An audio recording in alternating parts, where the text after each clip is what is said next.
С середины 80-х до начала 90-х годов, времени интенсивного строительства города Набережные Челны, развивавшегося на фоне возведения автогиганта КАМАЗ, из небольшой местной подростковой банды «29-й комплекс» постепенно выросло организованное преступное сообщество.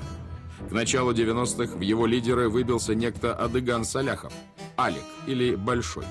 Он имел непререкаемый авторитет и установил железную дисциплину, жестоко карая за ее малейшие нарушения. Под началом Саляхова 29-й комплекс прибрал к рукам несколько высокодоходных сфер: распространение наркотиков, проституцию, алкогольный бизнес, рыночную торговлю, продажи автомобилей и многие другие. Влияние Алика было столь сильно, что по его приказу любой из братков мог бы убить даже лучшего друга. Но с определенного момента управлять всем кланом в одиночку ему стало трудно. И Саляхов создал так называемую «тройку», куда помимо него вошли основные авторитеты – Еременко, Ерема и Власов, Шурин. Вскоре «тройка» перебралась в Москву, где вложила сколоченный в Набережных Челнах капитал в легальный бизнес, создав разветвленный коммерческий холдинг из 2 десятков предприятий. К отмытым в столице деньгам регулярно добавлялись мешки с сотнями тысяч долларов, которые им исправно присылал с малой родины оставленный там смотрящим некто Асадулин по кличке Рузалик. Однако в конце 90-х он не выдержал испытания властью и оказался за решеткой из-за хулиганской выходки. По распоряжению Саляхова его место у руля челнинской братвы занял Рамиль Валиев по кличке Рамушкин. А отрешенный отдел Рузалик, освободившись через год, решил объявить войну и Валиеву, и своему бывшему боссу Саляхову. К этому времени в московской «тройке» Алик, Ерема, Шурин назрел раскол. Еременко и Власов, недовольные усилением власти Саляхова, решили избавиться от него, причем руками обиженного им Асадулина. И повели двойную игру. Якобы выполняя указания Большого, они вплотную занялись разрушением его тылов. Нарыв зрел стремительно и лопнул на исходе лета 2001 года вместе со звуком выстрела из автомата АКС, оборвавшим жизнь саляховского ставленника в Челнах Рамиля Валиева. 30 августа Республика Татарстан отмечала праздник – День суверенитета. А работники милиции и прокуратуры приступили к одному из самых масштабных расследований деятельности организованного преступного сообщества.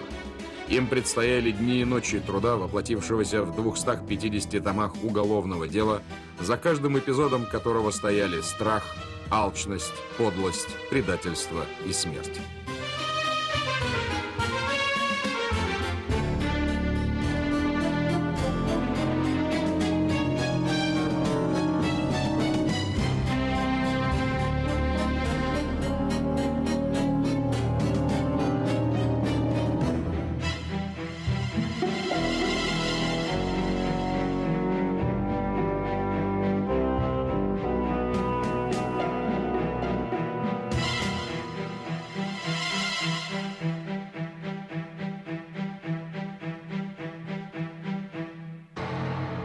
Рамиля Валиева по кличке Рамушкин, бывшего ставленником в Челнах лидера клана 29-й комплекс Саляхова, убили у подъезда собственного дома. Выстрел, произведенный из подвального окошка здания напротив, был единственным. И это говорило о многом. Стрелял не просто какой-то такой дилетант или какой-то человек, который, может быть, раньше где-то там служил в армии и выстрелил. Так может стрелять только человек подготовленный, то есть определенные навыки имеющий и довольно-таки, как бы сказать, большой опыт. Допрошенные охранники погибшего Рамушкина, в прошлом сотрудники милиции, в один голос уверяли своих бывших коллег, что это почерк Ильшата Галиева, личного водителя Рузаля Асадулина. Галиев тоже в свое время работал в милиции, и главной его обязанностью была подготовка снайперской группы. Сам он отличался редкими способностями в стрельбе. С такого расстояния, не имея там ни оптического прицела, ничего, с учетом там поправки на ветер, еще что-то, ну, всех тонкостей снайперского дела, мог только он стрелять. Это предположение вполне увязывалось с ситуацией, сложившейся в руководстве 29-ников. Заговор Еремы, Шурина и Рузалика уже перестал быть секретом не только для самого Большого, который еще до смерти Рамушкина скрылся в неизвестном направлении, но и для сыщиков. Поэтому версию причастности к убийству Галиева, выполнявшего при Рузалике функции телохранителя, они сочли самой актуальной. Но она требовала объективных подтверждений. И они нашлись. В ходе этого расследования были изъяты 2 схрона с оружием, оружие 29-ников. Там было обнаружено большое количество оружия, автоматы, в том числе иностранного производства, 2 гранатомета «Муха», гранаты, тротил, патроны, очень много патронов. Хватило бы отстреливаться часа на 4, на 5 интенсивного боя. Были задержаны и хранители бандитского арсенала Алексей Владимиров и Денис Долбилов. Кроме обычных в таких случаях гаражей, 29-ники прятали оружие в домах своих ближайших родственников. Баллистическая экспертиза установила, что в доме бабушки Владимирова хранились именно те экземпляры автоматов, один из которых применил снайпер. Хранителям пришлось разговориться. Выяснилось, что за несколько дней до убийства команда во главе с Галиевым, которую лично назначил Рузалик, пристреливала автоматы. На правом берегу Камы в указанном месте были обнаружены гильзы, причем аналогичные, найденные на месте преступления. Все это свидетельствовало о тщательной подготовке к убийству. Когда вот этот эпизод мы закрепили просто-напросто, нам стало немножко легче, потому что уже у нас было что-то, от чего мы могли бы просто уже оттолкнуться. Сыщики уже давно вели досье на членов ОПС, 29-й комплекс. Но даже когда задерживали кого-нибудь за частные преступления, собрать серьезные доказательные базы, чтобы предъявить настоящее обвинение и упрятать за решетку основной костяк клана, не удавалось. Не доставало, значит, каких-то моментов, касающихся должной организации. Не хватало, может быть, где-то профессионалов, нужных людей в нужное время, которые бы занимались этим делом именно. И в конце концов не хватало политической воли. В 2000 году на должность городского прокурора был назначен Ильдус Нафиков, человек, хорошо знавший ситуацию в Набережных Челнах. Приступив к обязанностям, Нафиков первым делом решил расчистить город от организованной преступности. Просто он сказал, что говорит, мы здесь живем, у нас растут наши дети, мы должны чистить наш город, чтобы у нас можно было спокойно ходить по вечерам, встречаться где-то, то есть не боясь. К тому же в 2000 году в Татарстане был раскрыт ряд громких преступлений. Правоохранительные органы республики учились подходить к этой работе системно. Когда случилось убийство Валиева, уже к тому времени была сформирована достаточно хорошая бригада, команда, в частности в прокуратуре города Набережные Челны, которая была способна на тот момент раскрутить вот этот клубок преступления, довести его до логического конца. Кроме того, убийство Рамушкина обострило ситуацию внутри самого преступного сообщества. Бандитам приходилось в срочном порядке принимать решение, кому присягать. Тем более, что Саляхов, объявленный в розыск, вынужден был удариться в бега. Но Ерема и Шурин хорошо знали, что тот скрывается в Одессе, причем не столько от родной милиции, сколько от них самих. Правда, остальным 29-никам об этом было неизвестно. До того момента, пока до Москвы и Набережных Челнов не долетели слухи, что на Украине Большого пытались убить. Это было уже далеко не первое покушение на Саляхова. Но из всех он выходил без единой царапины. Нечуждые мистики бандиты уверяли, что Алик заговоренный. Вот и в тот раз в Одессе 2 киллера, открыв ураганный огонь, все-таки не попали в цель. Когда эти 2 горе-киллера поняли, что Саляхова они не смогут убить, они тоже стали убегать, потому что охранники отстреливались. И за домом они столкнулись лоб в лоб, Саляхов с этим киллером. Киллер не оставил на него пистолета, у него заклинило. Он бросил пистолет и убежал. Саляхов в другую сторону побежал. Отчаявшись справиться с Аликом собственными силами, Ерема и Шурин в конце концов нашли простой и верный способ избавиться от своего главаря. Обратились в милицию. Через подставных лиц они слили правоохранительным органам информацию, на каком поезде и в каком вагоне будет следовать Саляхов, возвращаясь с Украины в Россию. Совместная операция МВД и ФСБ 2 стран увенчалась успехом. И 11 сентября 2001 года, через 1,5 недели после убийства Рамушкина, Алика сняли с поезда в Брянске и депортировали на малую родину. Ну, это обычно бывает, пауки в одной банке ужиться не смогут.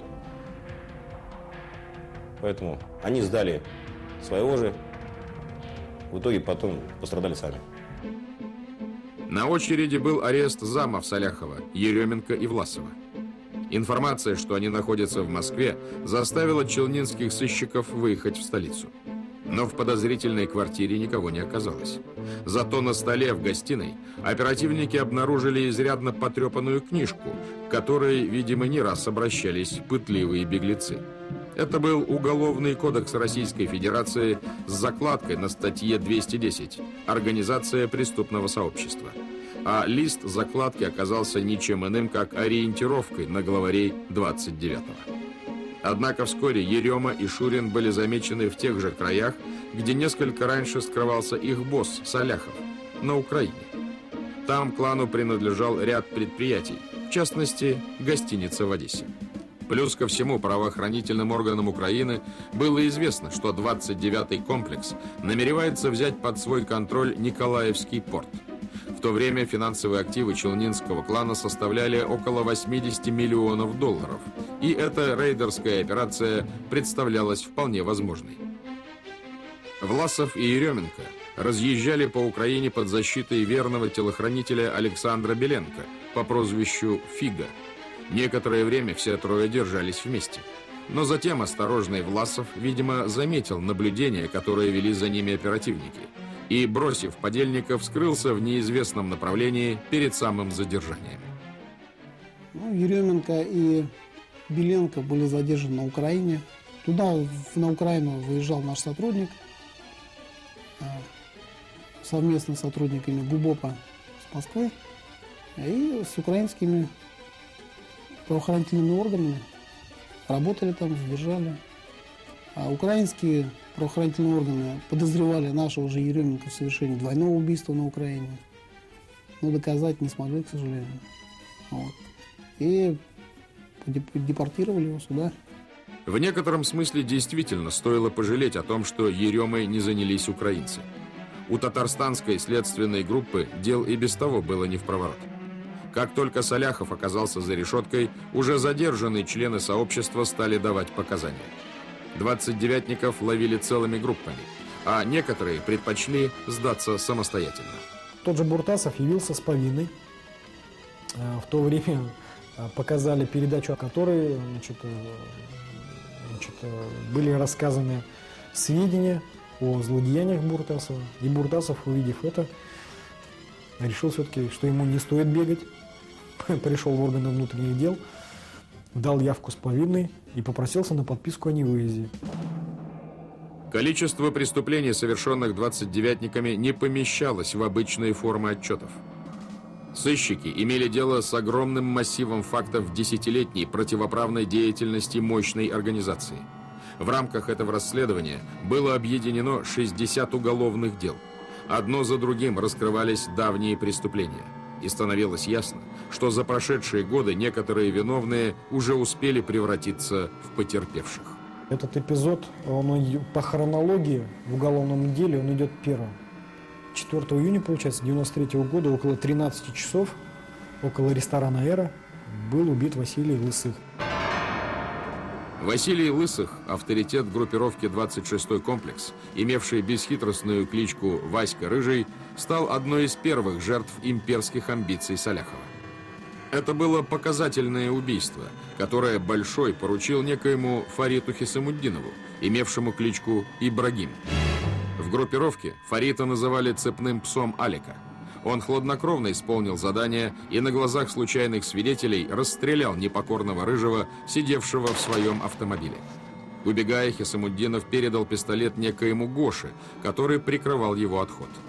Гоша и был тем самым Игорем Буртасовым, на которого 8 лет спустя произвела нужное впечатление телевизионная передача о нем самом. Его явка с повинной во многом помогла следствию.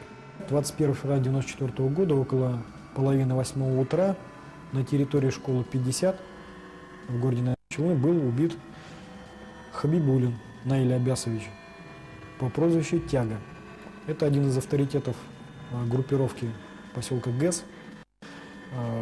Человек, который стоял на грани коронования, как вора в законе.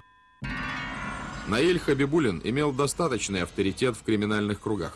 Но не терпевший соперничества Алик послал все того же Хисамуддинова разобраться и с ним. Ибрагим действовал просто и надежно. Ранним утром, когда Хабибуллин отправился за своей машиной на стоянку и проходил через школьный двор, убийца подбежал к нему и дважды выстрелил из пистолета в упор.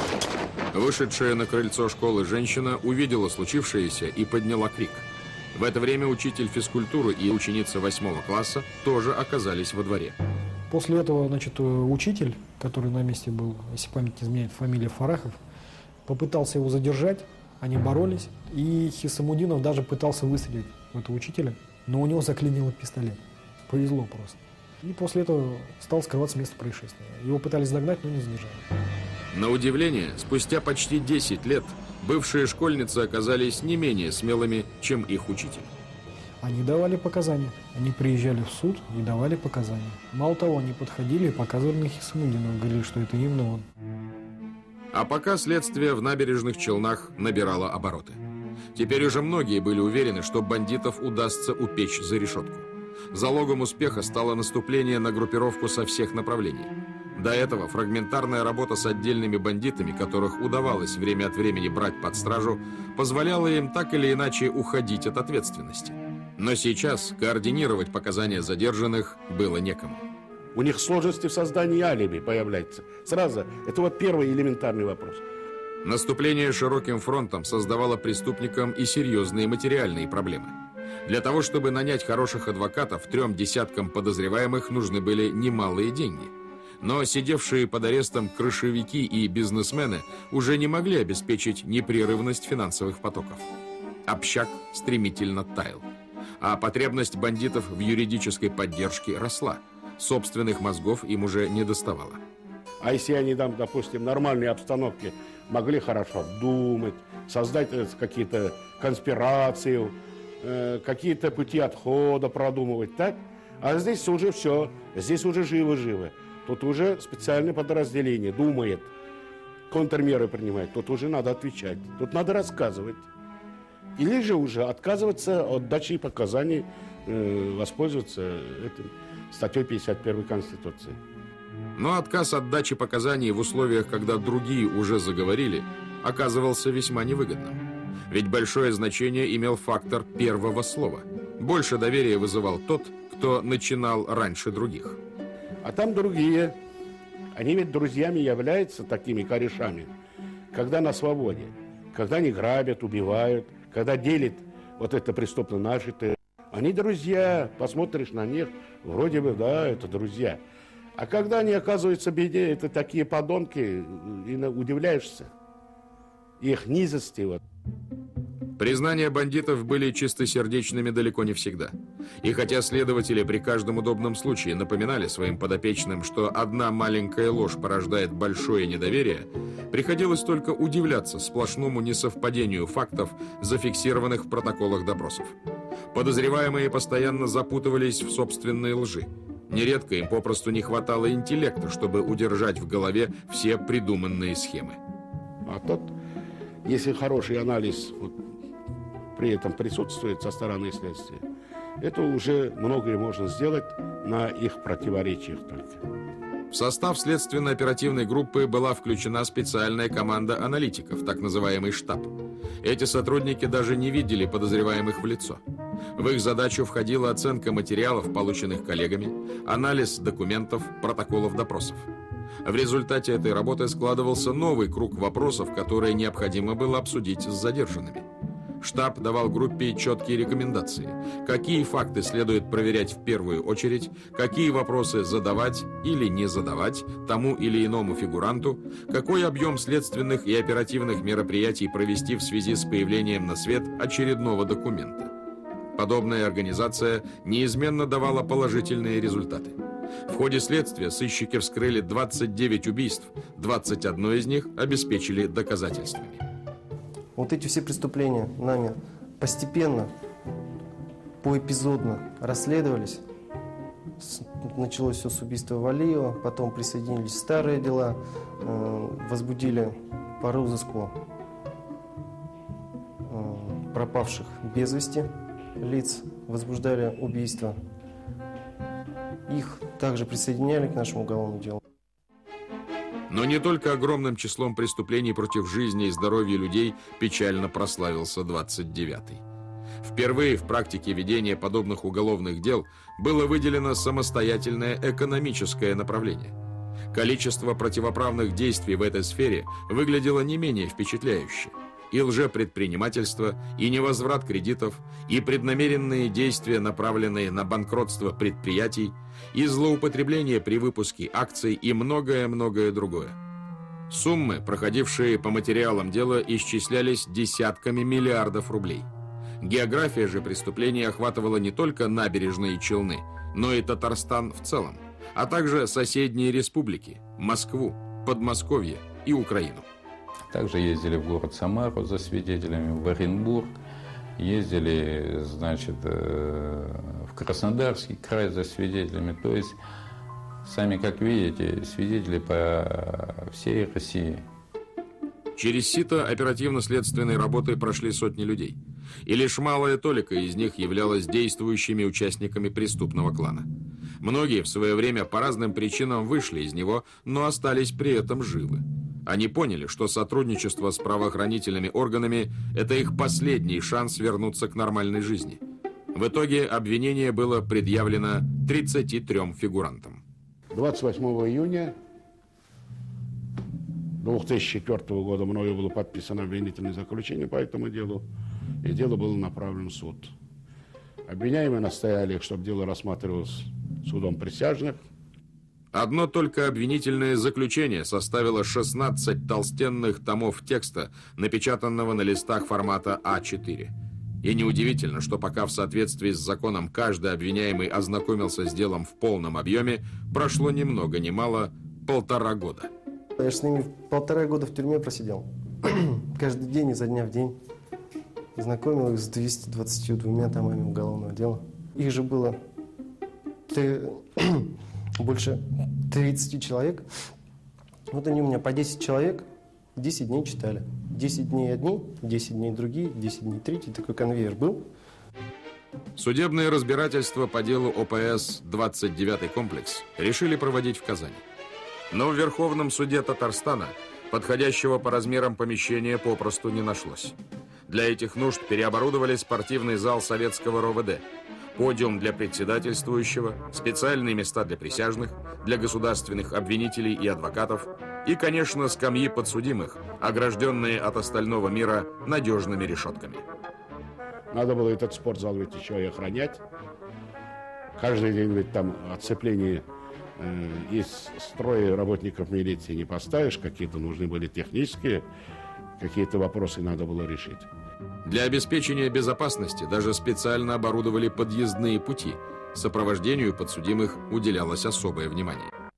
Допустим, если автоматчик, снайпер, так снайпер, который бы контролировал определенную зону, определенный сектор, чтобы исключить, чтобы ни у кого не могло возникнуть желание попробовать прочность, основательность принятых нами мер. И ни у кого не возникло. К началу суда камский спрут под названием 29-й комплекс прекратил свое существование. А 17 июля 2006 года и для его бывших главарей, и для их шестерок, уцелевших в боях, началась новая жизнь. По приговору Верховного суда Татарстана они поделили на всех, правда в четком соответствии со степенью вины каждого, около 500 лет лишения свободы. Я вот сижу, да, почти пятый год уже был. Здесь есть время много о чем подумать, поразмыслить вообще, зачем ты на свет появился, для чего ты живешь.